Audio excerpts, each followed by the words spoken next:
going to move on to our next second keynote speaker. I am delighted to be able to welcome Ranulph Fiennes to come and talk to us today. You've probably seen his biography in the pack already. I'll just point out the fact that he is,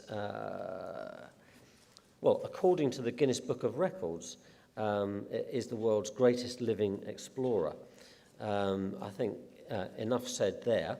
I think what's going to be very interesting is to hear his story about some of his challenges, how he met them, how he overcame them, and I'm sure that there will be a lot of links that we can make between this and what we are trying to achieve in our work. So the last point I would just make is Ranulph scaled Everest just 4 years ago. So that's something that I think is pretty amazing. So I'm therefore sure that it won't be too difficult for him to climb the stage and speak to you this morning. So please welcome Sir Ranulph Fiennes.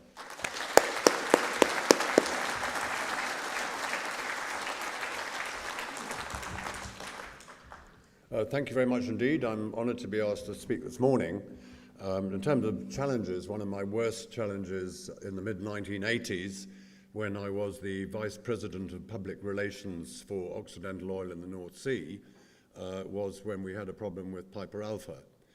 And that was a bad time to be the Public Relations Officer in Occidental Oil. So my timing is not always very good. I'm going to speak for about 10 minutes about why I do expeditions in the way I do as a means of making a living. And the motivation for doing it basically is to pay the gas bill. Then I hope to show some pictures of some of the package holidays which I've been doing for about 38 years. And when I talk about we, I'm talking about our group. 52 people in the group from 9 different countries around the world. Pretty much nothing in common between us other than the fact that I have never paid anybody anything at any time. So there is no financial motivation basically behind what we do. What we do is divided into 2, one of which is raising funds for chosen charities. To date, we've raised £16.8 million from the expeditions. For that sort of thing, we don't do expedition record breaking. We do more easy things like Everest, and I have to say today, pretty much everybody's grandmother goes up there at the weekend. But nonetheless, it is still an easier way of making money than a jumble sale, so that's what we do. The other side of it is to break world records, which no one else has managed to do as yet, particularly in the polar regions.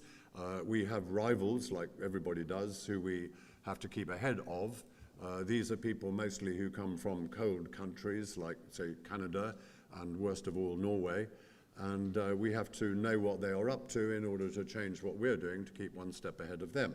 So that's the other side of it. And if you do succeed, and over 39 years of doing it, 50% of the expeditions have succeeded. Many of the ones that fail actually break world records but don't finally get to wherever it is. So when you get there, what you've got to do, if it's the pole or wherever, is to make a lot of noise about the fact that you have got there, which is what your sponsor wants. And for us, the sponsor is God. No sponsor, no expedition. Also, if you get there, of course, you've got to stick your flag there before anybody else puts their flag in the same place, especially the French. And I would say, if we have been any good at doing this over the years, it is probably due to the selection of the individual people on the team. And that is something I've always kept to myself. And if I'm about to have a look at somebody, maybe to select them, I don't look at their individual characteristics or anything complex like that. I only go for their motivational factor, because how somebody is motivated is how they behave for themselves and therefore for their corporation or their expedition group. So before an interview, I need a very clear definition of motivation.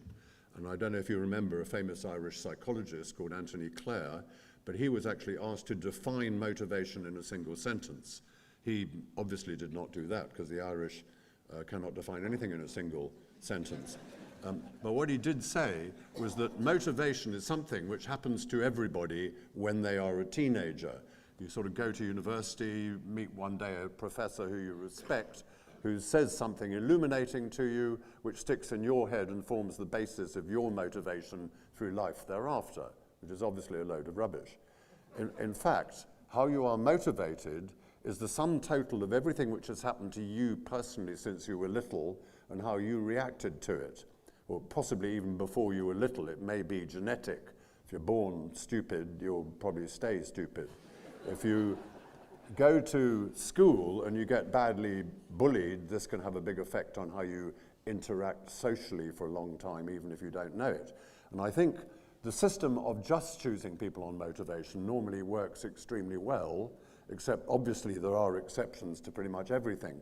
And I've been in a hostile area with somebody for 2 months and thought they were brilliant, and then noticed a flaw in their character which could be dangerous later on. And in our group, if we notice something like that in one of our team, what we do is to sack them instantly. None of this sort of sideways British promotional pussyfooting, which just keeps the rotten apple in your barrel. Now, you might think, if you're cynical, and I have to say you do look quite a cynical lot, you might think it's all very well for someone like me to talk about sacking people, whereas in the real world, of course, you're not allowed to. In the UK, we have the Industrial Relations Act, which is designed to stop you sacking people that ought to be sacked. We, in Antarctica, have a much worse problem, which is you can sack them, but you can't get rid of them. Therefore, this means that your selection process needs to be pretty watertight up front. And I think in terms of my own motivation for doing it, probably goes way back to when I was born in Windsor, outside the castle, obviously, at a time when it was being bombed during the war, which my mother did not like. So she moved all of my sisters and me, aged 1, out to South Africa for 12 years without consulting us. And I have to say, it was a very nice place to be brought up, except that academically, it was way behind the UK. Obviously today it may be the other way around, but that's the way it was. So when we all got back here, my mother had no money. She was looking for somewhere to educate us and was extremely happy when she found a place called Winchester College, which took anybody totally free of charge, providing your family name was Fiennes. This was basically because the bloke that built the college 800 years ago had been called Fiennes and liked the idea of lots of little Fienneses going there free. And also because in those days there were very few of us, so it was economically safe for the college. But more recently, we started to breed like rabbits, mostly actors, and it became unsafe for the college. So they changed the rules, and after that you could only get in free if you got the top level of entrance exam. And due to my African background, I got the bottom level, and they would not accept me, to my mother's disappointment. In fact, the only place which would take people with such a low level of intellect was, of course, Eton College. So I went there for about 5 years, but my level was so low that I couldn't even keep up with theirs. But luckily, there was boxing, which did not require too much intelligence, and also, of course, stegophily. Stegophily is if you get born with an edifice complex, meaning you like to climb tall edifices at night in order to get to the top, to put things on top to annoy the school authorities. Over those 5 years at Eton, I learned, I think in the 1960s, British architects stopped using proper steel drain pipes outside buildings and switched to plastic ones, which very often break when you get up to the 5th floor. So from an academic viewpoint, therefore, Eton was not a total waste of time. But going back to motivation, my mother realized that if I stayed there, I would never be able to do the only thing which I wanted to do since I was little, which was to become the commanding officer of the Royal Scots Greys Cavalry Regiment, which my dad had been commanding when he got killed in the war. Now, in his day, this regiment had 600 grey horses, quite romantic, and also, in order to get to be a regular British officer at Sandhurst, you did not require things called A-levels. But by the time I arrived on the scene, the regiment had switched from horses to tanks, even though it was the British Army, and also you could not get to Sandhurst without A-levels. So my mother removed me from Eton, because she knew if I stayed there I would not get them, because the place is badly designed for getting people A-levels. And I was sent to a famous place in Brighton called Davis's. And if you went there, when you came out the other end, you definitely had your A-levels.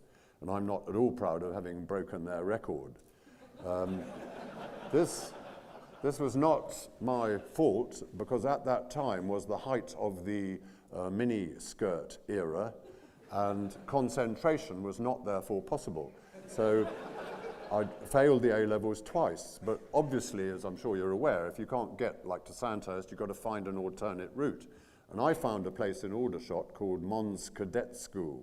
And if you went there for about 5 months and you could prove to the sergeants that under a situation of great personal stress, you could still dig holes in straight lines, you could become an officer in the British Army. So I did this, and I got sent out to Germany. It was the Cold War at that time, and I spent the next 5 years in tanks learning how to retreat from the German border. Did not practice advancing, which got pretty tedious. So when I saw a notice on the regimental board asking for officers to apply for the SAS, I put my name down, not because I knew anything about the SAS. In those days, nobody'd ever heard of them. It was before Harold Wilson started to use them for PR purposes. I had obviously heard of Scandinavian Airline Services, but not the regiment. So I got sent to Hereford, which is where you go to get selected for the unit. And I found there were 190 soldiers trying to get in, 30 other officers. All of them were built like brick houses. Many of them had red berets, ex-paras. None of them came from a cavalry regiment. They called me a donkey walloper. So to be honest, I was quite happy when this lot got ruthlessly eliminated down to only 2 soldiers and 3 officers in the first 10 days. Unfortunately, I was still there at the end of it, probably, I think, because they were selecting people for a physical, not intelligence point of view. But sadly, on the 11th day, they switched. So I had to try to become alert. And I can remember, if you failed anything, you got thrown out immediately. And what me and the other remaining officer were having to do one particular night was to cross the local river by night in winter with no clothes on for some military reason. So I woke up extremely knackered the following morning at about 11 o'clock. You're meant to get up at 6 o'clock, and I panicked because they leave your instructions every morning on your bed. And what it was that particular morning was to steal £200,000 from the local bank in Hereford in great detail, which the SAS will check. I had Barclays, the other officer had Lloyds. So I rushed down to town, but the bank was already closed, so I could not get in to do a careful burglary plan. So I went around the back and I banged on the back window, and luckily the bank manager came out, charming bloke, very naive, and I explained I had come from Germany. I was trying to get into the SAS. I had brought all my family silver with me. This bit was not true. And he said, no problem, Barclays, we are very secure. He showed me all the electronic burglar system, so I thanked him. And basically in those days, it was carbon paper. I copied the plan in great detail, 1 copy to the SAS just in time, and me and the other officer had the day off. So we went up to Birmingham, we saw a film and had a spaghetti dinner. And very stupidly after dinner, I left my copy of the bank raid plan in the restaurant. And the manager, later in court, basically gave the plans to the police. There was a ministerial inquiry in Westminster, front page of the Times, why SAS officers were stealing from banks. I was up before the colonel of the regiment, who basically said any more behavior like that, and I would be thrown out of the regiment immediately. Well, for the next year or two in the SAS, in funny parts of the world doing odd things, I behaved pretty well. But briefly back here, unfortunately, I got telephoned by an old Eton friend who by that time, like most of them, had become a wine salesman in the West Country. During the course of selling his stuff in pubs down there, he discovered a village called Castle Combe, which had just been voted Europe's prettiest village by the Americans. And it was being attacked by 20th Century Fox making a film in this beautiful village called Dr. Dolittle, which involved building the lovely trout stream thatched cottages into a dirty great lake, 20-foot high concrete dam, ruining the village. And my friend decided to bring this outrage to the general attention by blowing up the entire concrete dam the night before the film started. It was a good PR plan. Unfortunately, the police got to hear about it. They put Alsatian dogs all over the dam, but my friend had been at Eton, so he was up to that one. What he did was to rent 8 Alsatian bitches in order to put them upwind of the dam. But at the last minute, the bitches failed to turn up, so he phoned me to ask if I would stand in. This was because he knew I had completed an army explosives course where you learn to blow up as much as you can using as little as possible. And I was pretty good at this, so I had a lot left over at the end of every day. And it seemed stupid to give it back to Her Majesty, so I put it in the boot. And 2 months later, the boot was full and sweating, and what better way of getting rid of it than this public-spirited gesture? Unfortunately, everybody was caught. I was not physically caught. I'd been doing another army course on escaping from dogs by night. But they had the car numbers. I ended up in Chippenham Prison. I was on police probation for 6 months. I was thrown out of the SAS, back to my own regiment, who were still retreating from the German border. Well, I put up with that, I think, for about another year, and then I saw a notice asking for officers to apply for SAF. You probably don't remember, but back then world Marxism was doing very well. They just chucked the Brits out of the Yemen, and were about to move into the Oman in order to block 80% of the free world's oil coming out of the Gulf. Therefore, the socialist prime minister here agreed to send the Sultan of Oman a massive show of military strength, which he did. There were about 9 of us at that time. And I can remember applying to the colonel for the job, but all the other applicants were coming out looking unhappy because they had been turned down due to being too valuable to the regiment. But my application went through immediately, and what the Ministry of Defense think is you cannot command Arabs in the dark being shot at by communists if you can't speak Arabic. So first of all, you get sent to the best place in the world for learning Arabic, according to the ministry, which is Beaconsfield in North London. I did fail the course, but I was still sent out. And on arrival, you meet your, shall we say, works team for the first time. They were a piratical-looking group. There were 60 of them. Most, I discovered, were in fact Baluchi, so they could only speak Urdu. Many of them were Zanzibaris who spoke only Swahili, and the few that did speak Arabic had not been to Beaconsfield. So we ended with a major communications problem. But I think it was probably out there that I began to get a taste for travel in very remote parts of the world. This was the navy, or that was the navy of the Sultan of Oman.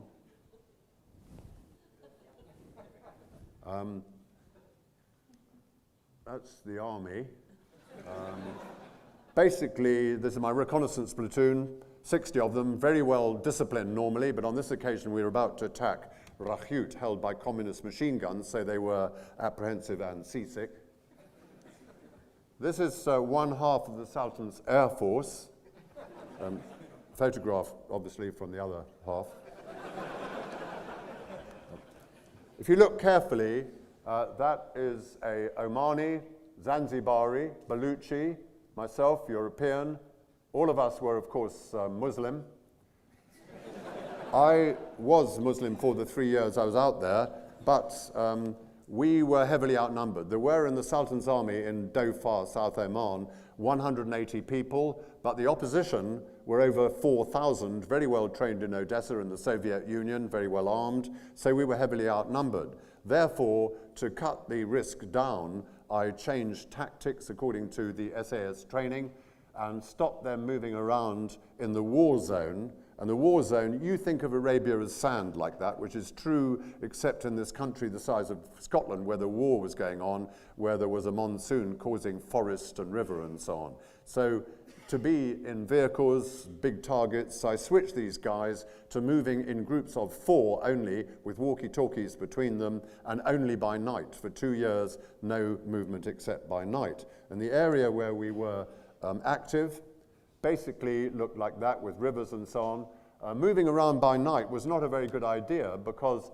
there are more snakes here than anywhere else in the world, and if you are bitten by an Echis carpet viper, you will be brain dead within 2 seconds. And we have the PM, that is even quicker. That is a Soviet anti-personnel mine.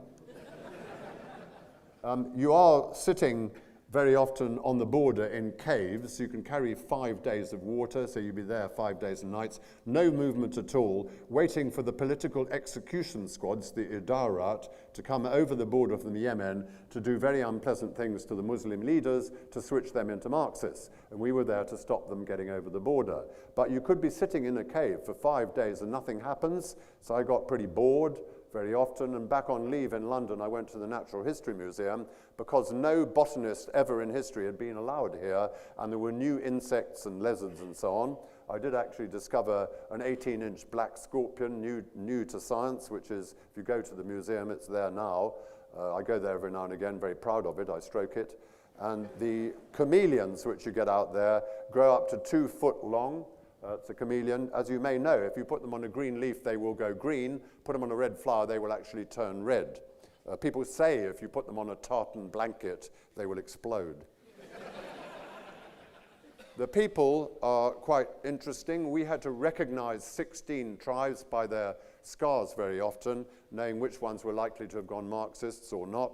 The Bautahauri tribe were descended 2,000 years ago from the Queen of Sheba, who from Ethiopia attacked South Oman, colonized it because it was and is the only country in the world where frankincense trees grow. And if you're interested in commodities, during the Roman Empire, it cost a hell of a lot more than gold or silver. Good place to colonize. By the time I got there, incense had lost its value and the people were very poor. This is the Bautahauri tribe descended from the Queen of Sheba, and they were very, very poor. If you think of poverty as you know it, compare it. Imagine you're a member of that family. That is your house. You've got 3 rooms all your life. I knew the people lived there. There was a family of 15 lived in that encampment. And over on the right, you've got a sitting room in the middle, kitchen for 15 people, garage on the left. And that's what it's all about. We tried to protect them, didn't do very well. We were heavily outnumbered. We also had another job, which was to patrol with 6 vehicles the entire Saudi, Omani, and Yemeni border. You had to never go too many times on the same track because they would lay anti-tank mines, which would blow a Land Rover over 100 meters, and the people further.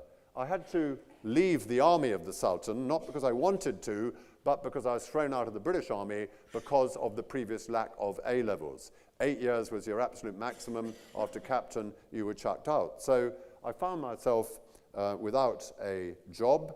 I got married back 1969, and I started to look for the lost incense city. If you read the Bible, you'll know that Sodom got buried because the people were bad.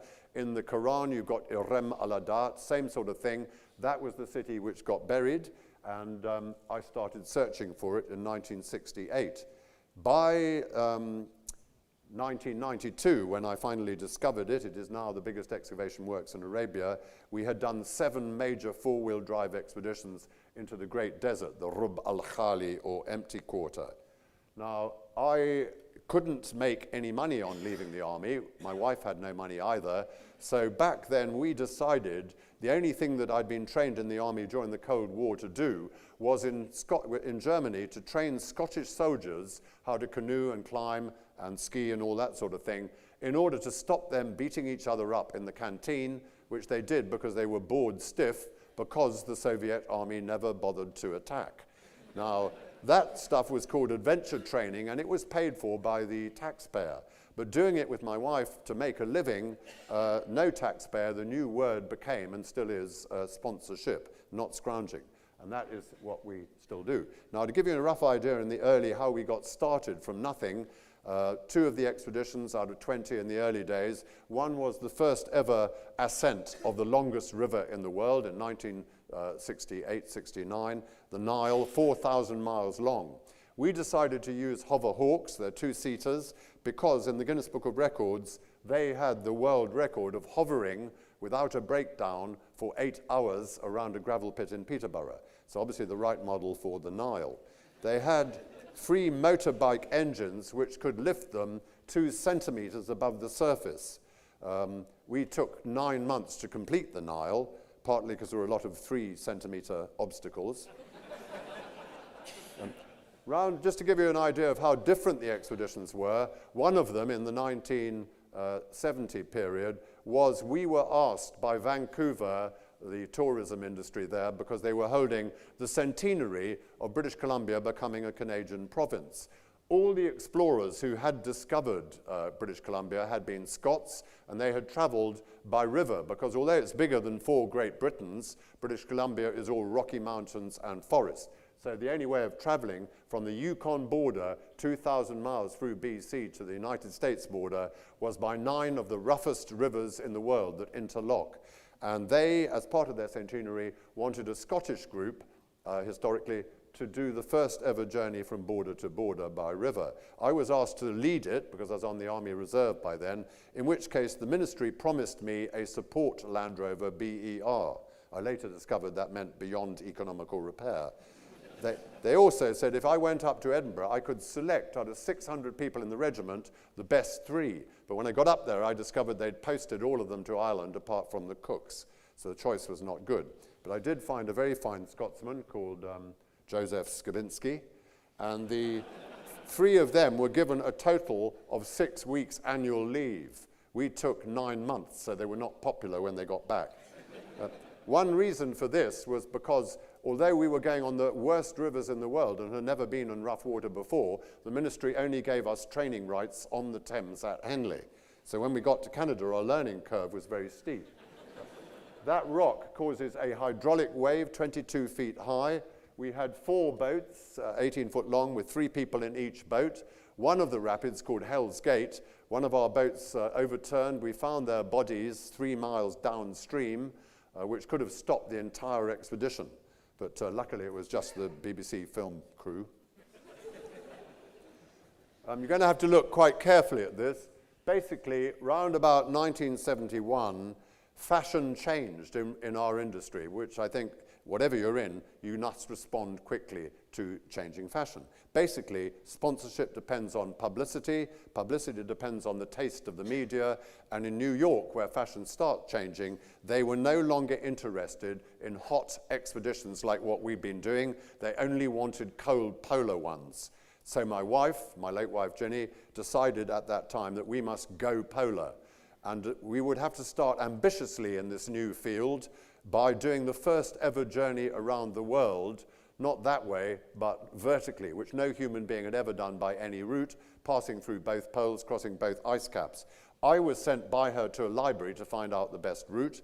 I quickly discovered that at the bottom there was a place called Antarctica, which got in the way, which was 2,000 miles, and no human being had managed ever, the world's experts included, to cross from one side to the other with a single expedition. This did not look good. I discovered another problem up there which you can't see, 2,500 miles of floating sea ice over the North Pole, again, not done previously. So I went home, as you would, and I told my wife it was a stupid idea. She became quite unpleasant, so I therefore went back to the library. Basically, you have got to be, if you want sponsorship, first, not second. We knew that the great American polar man at the time, Walt Pedersen, was desperate to be the first human to reach both poles. He didn't want to go the whole way around as Ginny did. And just imagine, basically, please, that your wife or husband at breakfast one morning when you've got no money decides that you and she are going to be the first humans ever to go around 52,000 miles with no flying 1 meter of the journey. It took us working every day, every week for 7 years, unpaid, working at weekends in pubs to make a living in order to get 1,900 sponsor companies to make this possible, including a 40-year-old icebreaker, because the Pacific and the Atlantic obviously get in the way, and from Chubfire, a ski plane costing £5 million. We wouldn't fly, but parachutes would have to be dropped. So that was the plan.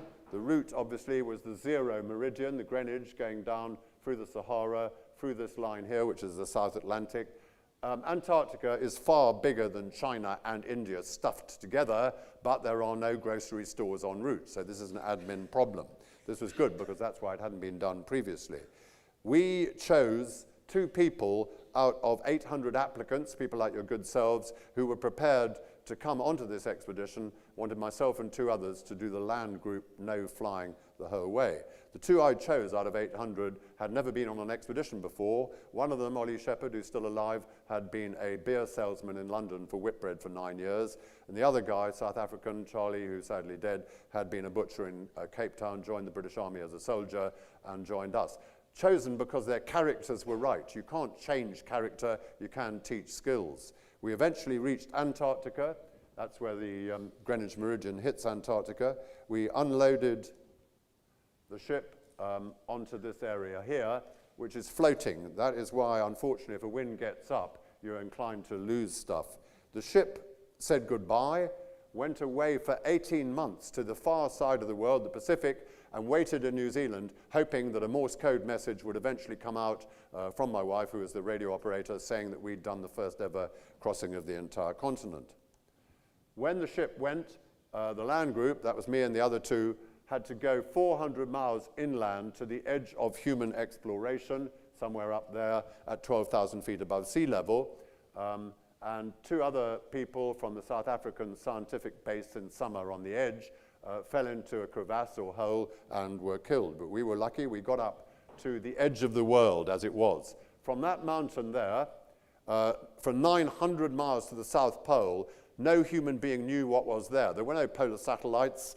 Nobody knew how high it would be. We were trained in Cambridge to map it for the first time. It was the last terrestrial mapping of a huge area bigger than France made by humans before in 95. Satellites arrived and made that sort of thing redundant.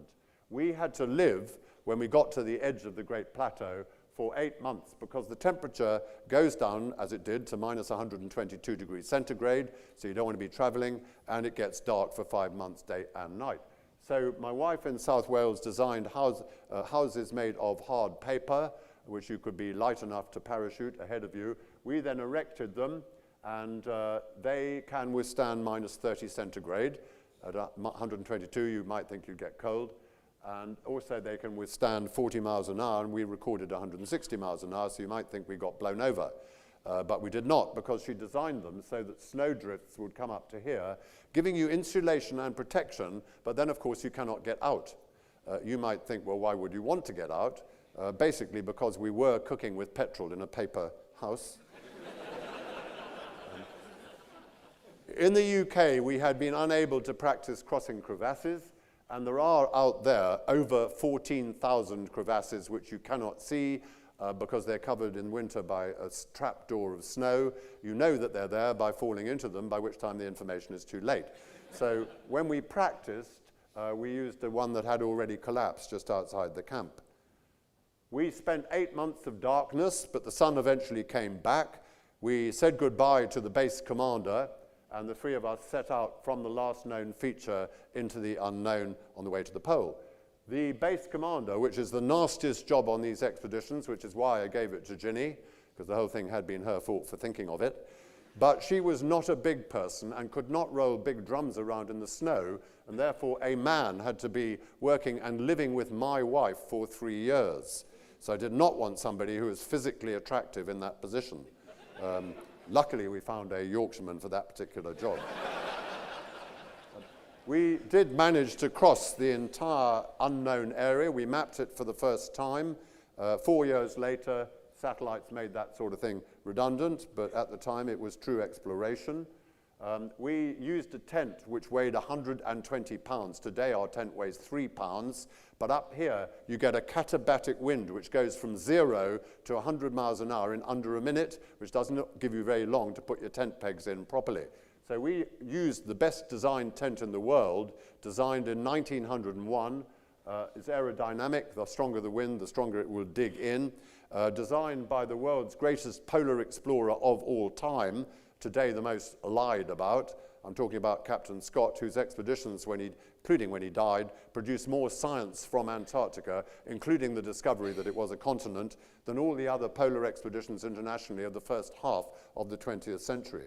We eventually crossed the entire continent, the first people to do it, to the other side. That is a volcano, the only active volcano on the entire continent, which means if you see the smoke, you know that you're going in the right direction, which helps navigation for 200 miles.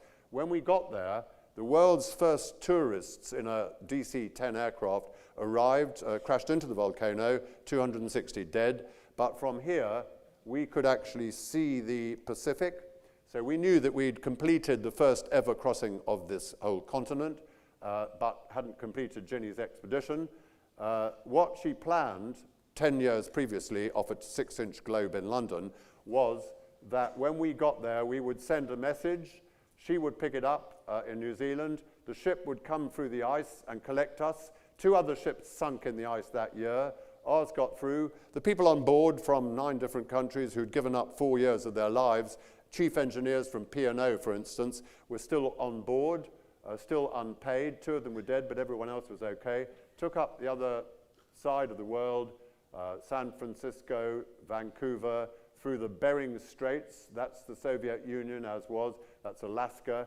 As you probably know, from the Canadian coastline, it's 500 miles to the North Pole, somewhere up in the middle of the frozen sea.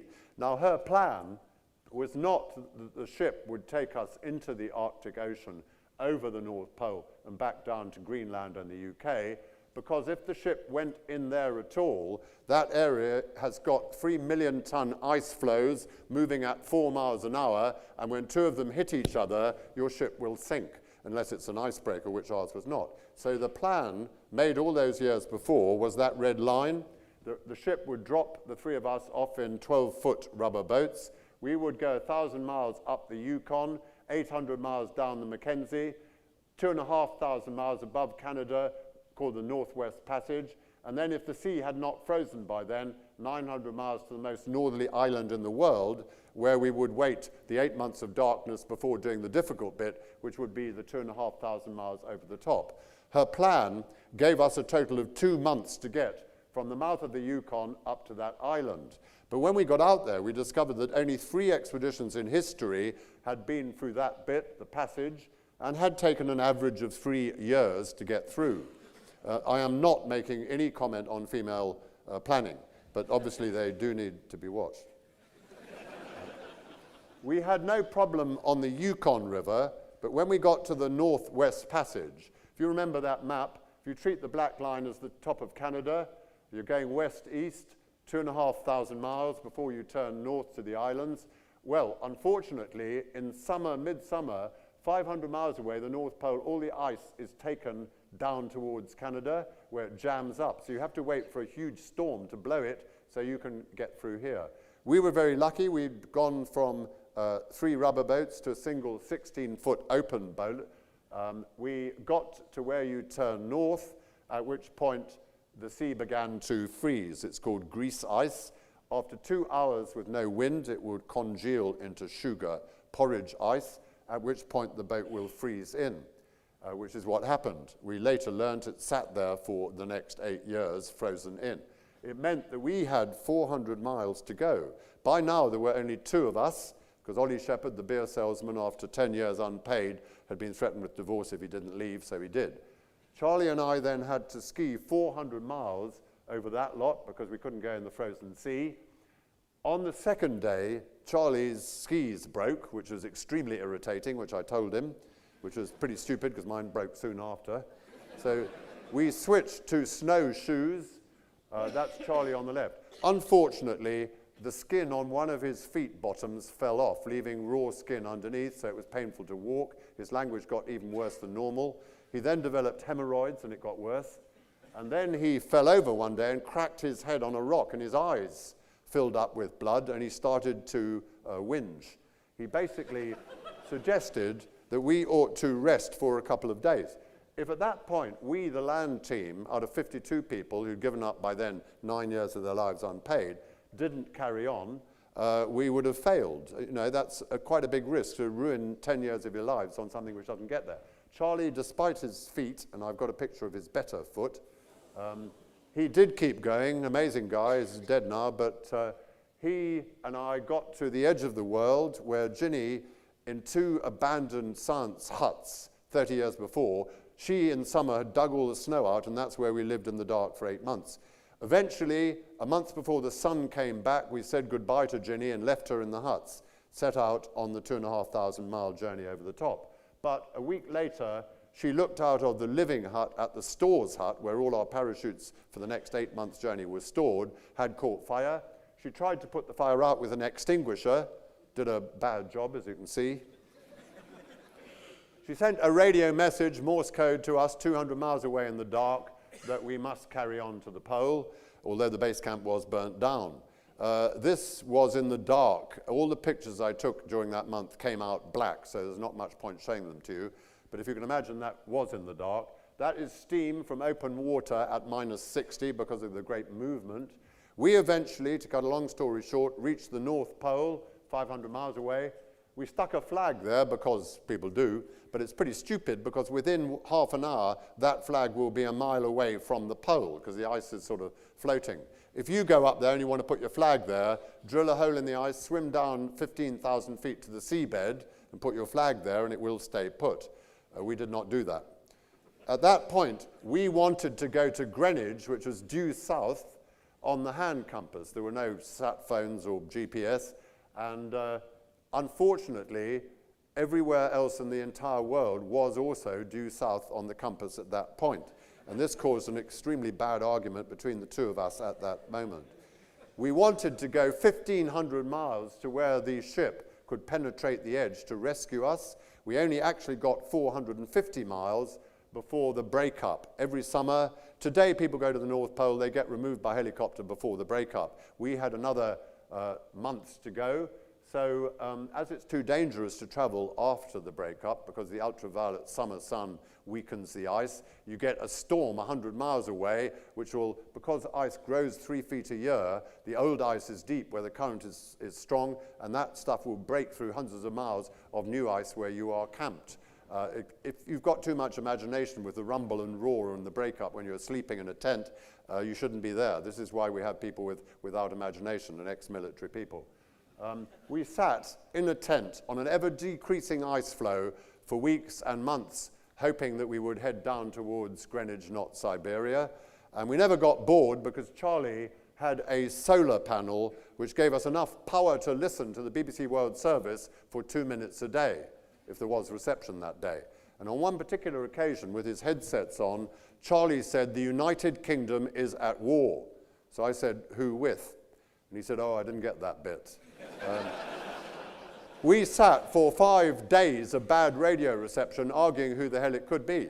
I mean, obviously we knew that Mrs. Thatcher was aggressive, but we couldn't work out who with. We assumed, of course, that it was France, but we had no proof. When they said that it was Argentina, we thought that was just a stupid BBC joke. We also did not get bored because we got visited 600 miles from the nearest human being. They are 1 ton, they're white, they're furry, and they will go for you because up there they get hungry, they can't kill because they're not near land, and they will smell hot blood and they will attack. Actually, only 2% of them will eat you, but you can't ask them which percentage they belong to. Our main worry was not the bears. Our home, the ice that we were on, was disintegrating week by week. The sea was floating over. We were getting very worried. We sent a Morse code to Southampton for the ship to come early. Came 2 months early. The ice was still too hard. Got a hole in the hull, started to sink. Cleverly, they rammed ice so that the hole was in the air, and they used oxyacetylene, but they had to go back for proper repairs to Spitsbergen for 2 months, and we really panicked out on the ice. Eventually, they tried again and got stuck 18 miles away, and that 18 miles was really quite lethal. We had designed canoes 5 years earlier in case this happened with skis on, but we never dared get into them because the ice could move at 3 miles an hour and we were too weak and could get crushed. We were very lucky. That's us over there. When we got onto the ship, human beings, for the first and last time in history, had been around Earth's vertical surface, 52,000 miles. Nobody's ever done it again. There'll be more people on the moon. We got back to Greenwich within 2 days of the date planned 10 years previously, after the first ever journey around Earth. We kept our team together in the 80s and the 90s and broke all world records, including against the Norwegians, for unsupported polar travel north and south. We used a new British aerospace technology so we could tow 400-pound loads over very weak ice. If you trod on that, you would go over your head at 3 miles an hour. We used an amphibious system, you had to have good balance, and we could go over newly forming sugar ice, never done before, which gave us an edge on our rivals. We also used political lateral thought. 1992, Mr. Gorbachev, perestroika. So I wrote, "Dear Mr. Gorbachev, can I lead the first Western expedition from Siberia?" That's the North Pole. That is the Siberian coast, 500 miles from it. The only place you can actually start, because the ice moves at 6 miles an hour past the coast, is where it jams temporarily against a peninsula, Cape Artuchisky. At that time, unfortunately, a secret Soviet missile base, so I had to sign a contract that I would take no photos while there. I did not. The other members of the team did.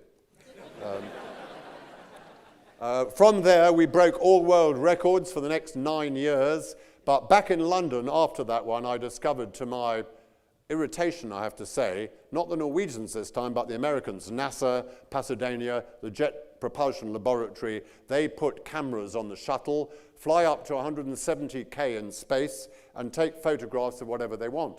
In this case, they were searching for the lost incense city in the great Arab desert. This was very annoying because I was about to find it. I'd been looking by then for 25 years for it, and having NASA getting in on the act with technology I didn't have was very annoying.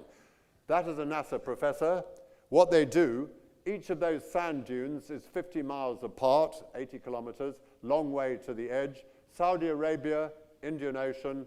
What they do is through special NASA bioptics, they can actually see the outline of a lost city 30 feet under the sand. It's called cheating. They knew that it was out there because the outline was right angles, and only humans make things with right angles, so it's got to be a lost city. Well, I'm not going to say how we did it, not WikiLeaks, but we discovered the grid reference, according to NASA, before they were able to mount their own expedition. So we quickly got sponsored by 5 Land Rovers. We got out into the middle of this huge desert. That is the NASA L site where they said it was. My archaeologist, the best in the world, Dr. Zarins, took one look at the so-called NASA site, and he actually said this is not the lost city. This is a place made by God using right angles in order to fool NASA. We reverted to traditional archaeology, and on the 23rd of November that year, we discovered the lost city. If you go out there now, it's the biggest excavation works in Arabia. Frustrating for me personally, because the place that we found it was the exact spot that I had for 26 years always used as my base camp from which to go hundreds of miles to look for. I'm just going to end up with, I'm missing out a load of expeditions. Right mid-1990s, the big one in our industry was to be first to do the crossing of the entire continent of Antarctica. In 1910, 20th century, that is what people thought it looked like down there. That map was drawn in 1908 by an Irish man called Shackleton. His plan to cross it was that from South America, his ship would drop 4 of them. They would try and walk to the pole and knew that when they got there, they would die of hunger because you can't carry enough. Therefore, 2 years earlier from Australia, his other ship, these guys would drop food off for him. What actually happened, as you may know, was that his ship sunk, so he never set out, but he knew that if he had reached the pole, as we later discovered, he would have died because these guys were killed anyway and didn't drop the food off. But it was a good plan, a pincer attack. It was copied in the 1950s. by a Commonwealth expedition under Ed Hillary of Everest fame and our own Dr. Fuchs from Cambridge. They copied the pincer plan of Shackleton and used these vehicles. That's a typical crevasse. In the 1990s, when I'm talking about, only 4 people had ever managed, or expeditions, to cross Antarctica, all using air support. There was the blue line, part of my wife's journeys around the world. There was a red line, 1990, Great American Expedition.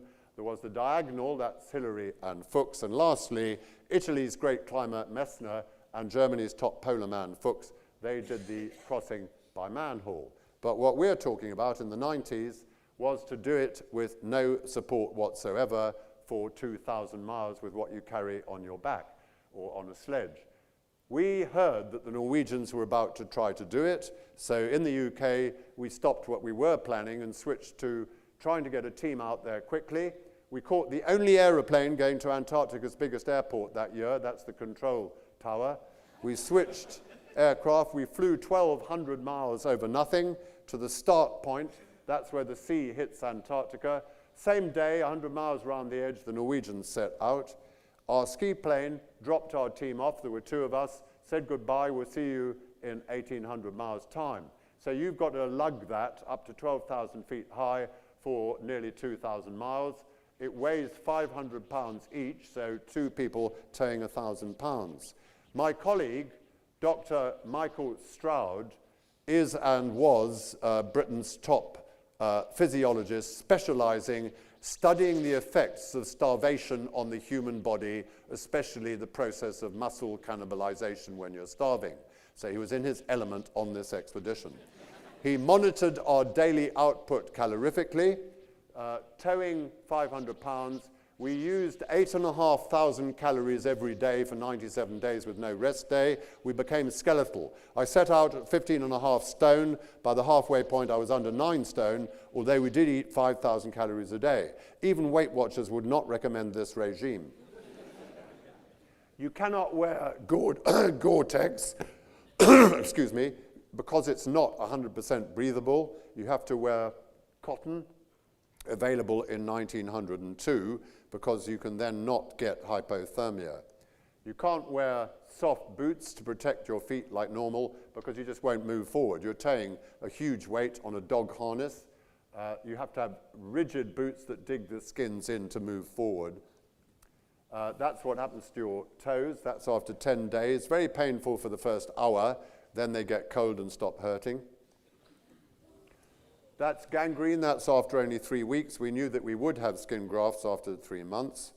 Australia, ozone hole, skin cancer. Much worse here because you're under the hole. Must cover your skin. But remember, you are towing 500 pounds on a dog harness. Every time you breathe like hell, you cannot cover up your mouth. Therefore, it gets scabby quickly, your lips. At night in the tent, you close your mouth and it all sticks together. Now, in the morning when you wake up, you must say good morning to the other man. It's called team dynamics. But you cannot open your mouth till you've prodded it. The first thing you do is to eat porridge out of a communal bowl, so all your blood goes in his porridge, which causes bad relations. That man is treading on his shadow. Until the satellites and GPS, what we did was we looked to see where our shadow was at midday.